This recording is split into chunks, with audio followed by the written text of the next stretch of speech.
10 ls série 17. Question 1. Moins 2 au carré. Alors ici, le moins est dans la parenthèse et la puissance est paire. Donc le résultat sera positif. Et 2 au carré, ça donne 4. Moins 3 au cube. Le moins est toujours entre parenthèses. Par contre, la puissance est impaire. Donc le moins va rester. Et 3 au cube, ça nous donne 27. Et pour finir, moins 4 à la puissance 4, le moins est toujours entre parenthèses, la puissance est paire, donc le moins disparaît, et 4 à la puissance 4 nous donne 256. Question 2. 2 moins 3 entre parenthèses au carré.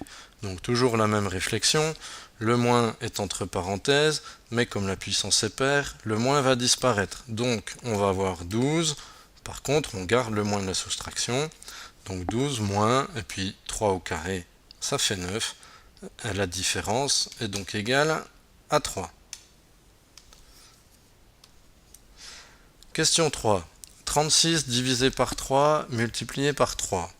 Alors ici, division-multiplication, on est censé les faire de gauche à droite. Donc 36 divisé par 3, ça fait 12, et 12 multiplié par 3, 36. Bon, en fait, diviser par 3 puis multiplier par 3, ça revient aussi à ne rien faire du tout.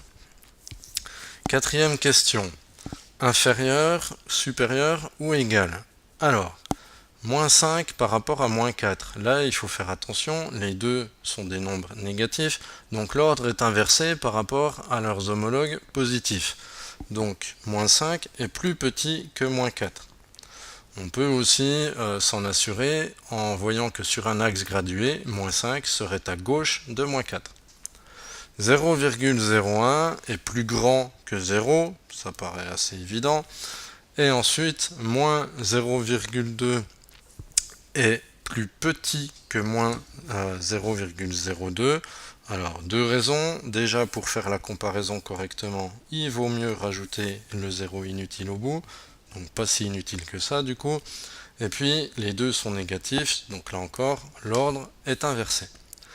Question 5. Que vaut la somme des angles d'un losange? Eh bien, un losange est un quadrilatère, et comme tout quadrilatère, la somme de ses angles est égale à 360 degrés. Et question 6. Qui suis-je? Je possède deux diagonales isométriques et se coupant en leur milieu, en formant un angle de 60 degrés. Alors, deux diagonales isométriques qui se coupent en leur milieu, c'est un rectangle, mais possibilité de carré si jamais les diagonales sont perpendiculaires.